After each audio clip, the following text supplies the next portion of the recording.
If I say that the world is round and someone else says it's flat,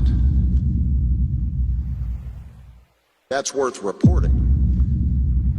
Should we still debate whether the Earth is flat? Like they used to think the sun went around the earth. Everybody's, hey, that's scientists. Well, he's so smart. Until other science refuted it. Right, but back then, like everybody at that time thought that guy was smart. Why at this time do we think that the earth goes around the sun? There's an overwhelming science that the earth was flat, and there was an overwhelming science that You'll learn over time. we were the center of the world. You're just taking an authority's word for it, and all we're saying is be skeptical. Sure. And while you're being skeptical, there's a bunch of evidence that's totally against the mainstream version. And while you're being skeptical and looking at that evidence, you start compiling more and more of the evidence until you become like me, you know the truth. I don't believe the earth is flat and motionless. I know it is. There was a lot of things that I thought I knew that now suddenly turned out to be completely different. They can't just impose stuff on us. They have to tell us about it and wait for our consent. And silence is considered consent.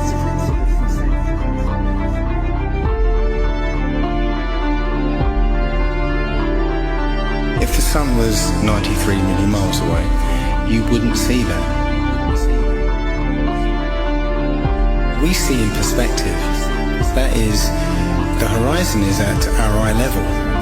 And as things recede from us, they tend to converge to the center of that horizon line, to a place that's known as the vanishing point. The sun rotates around us and only appears to rise and set because of the way our vision works.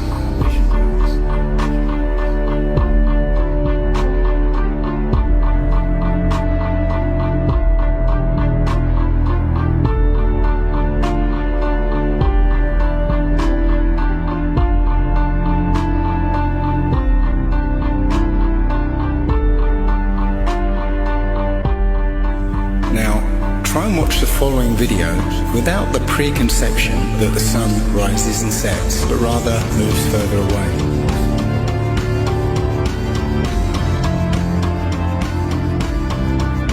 The images of your world with curves or as a ball are CGI. You've seen those images all your life. They're paintings, they're computer-generated images, or a little of both. Anything with a curve and the Earth is a fake. It's a fraud.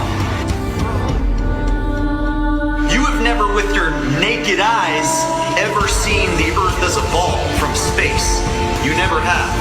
But you just have blind faith that that's what it looks like. If the Earth were actually a big ball, the horizon should sink as you ascend, not rise to your eye level, and it would dip at each end of your periphery, not remain flat all around, the horizon rising with the camera level and remaining perfectly flat, 360 degrees around. All the ancient cultures from the beginning of time have depicted a flat, kind of enclosed Earth. So we have this flat Earth cosmology all the way up into the 1900s when a big push was made to live on this round spinning ball flying around the sun. They are basically placing us on a speck of dust flying through infinite space where it was made from this accidental Big Bang. And we really don't mean very much, and everything is kind of an accident, and it kind of leads you into this mentality where things are meaningless. It doesn't matter what you do in life, but the more you research, the more you'll find that you can't prove the spinning ball Earth unless you're suffering from cognitive dissonance and you've been programmed your entire life. All scientific experiments show that we're being lied to about what mainstream science is saying about the Earth. If a pilot is flying around the curve of the Earth, then he should be dipping the nose down every 5 minutes. He should be dipping the nose down to stay around the curve. That's absolute proof that a plane flies over a flat surface rather than a curved one.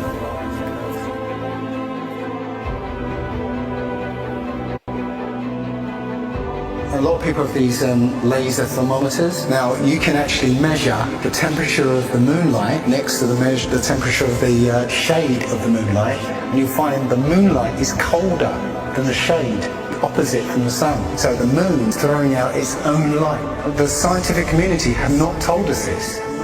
Mainstream science says that we can see the curve visible at 35,000 feet, but when we're watching an amateur balloon flight without a fisheye lens or a wide-angle lens on it, there is no curve to be seen.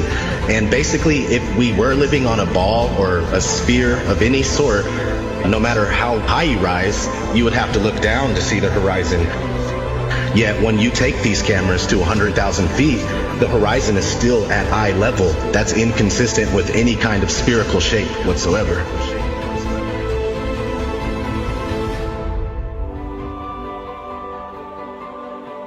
The others, they've got smaller gatekeepers for the flat earth that they've brought in to distort the message, and they give fake flat earth arguments hoping that you'll reach them before you reach someone like me, and then you'll hear their stupid arguments saying that gravity's real, but the flat earth disk is constantly rising, and that's what causes us to, things to fall. They'll give explanations like this, which to any sound thinking person will totally reject, and then they'll totally reject the entire flat earth model based on these little bits of disinformation that are being given.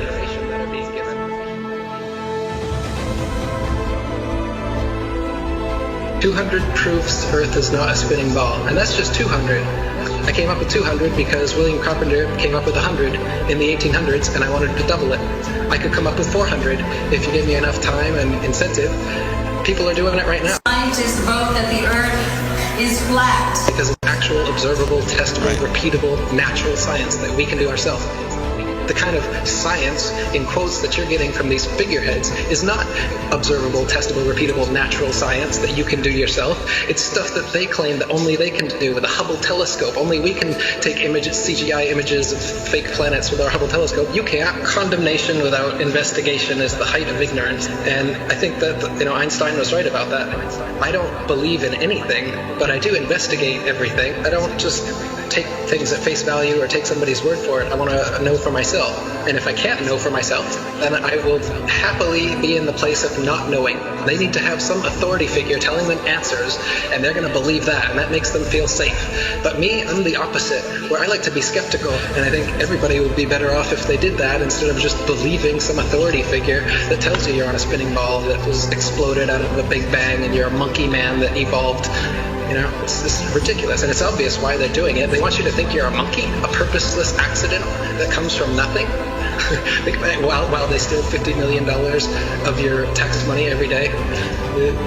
The motive is obvious. CGI images of fake planets with our Hubble telescope, but you can take a regular telescope and you can see that the images they give you are complete nonsense, cartoons, and what it actually looks like is pulsating lights in the sky.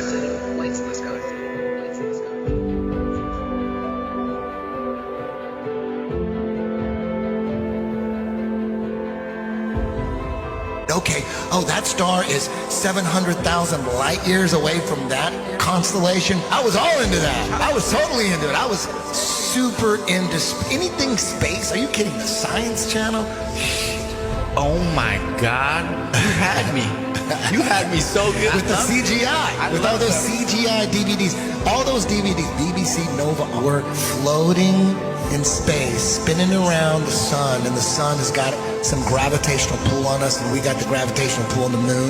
That doesn't make sense. That's not science to me. When people talk about science this, science that, I go, explain to me how that is science. There's a force that's holding oceans, keeping it from spinning and flying off because it's spinning 1,000 miles an hour. But as soon as we get to a certain altitude, it's all magic. It's not science. All that's magic. Us floating in space, and we're being connected to the sun. It has this force that's connected. That seems crazy. And we're flying through the universe, and the universe is endless. Like people say, well, if the Earth is flat, where's the edge? Like, where's the edge of this motherfucking universe? We're the center of the world.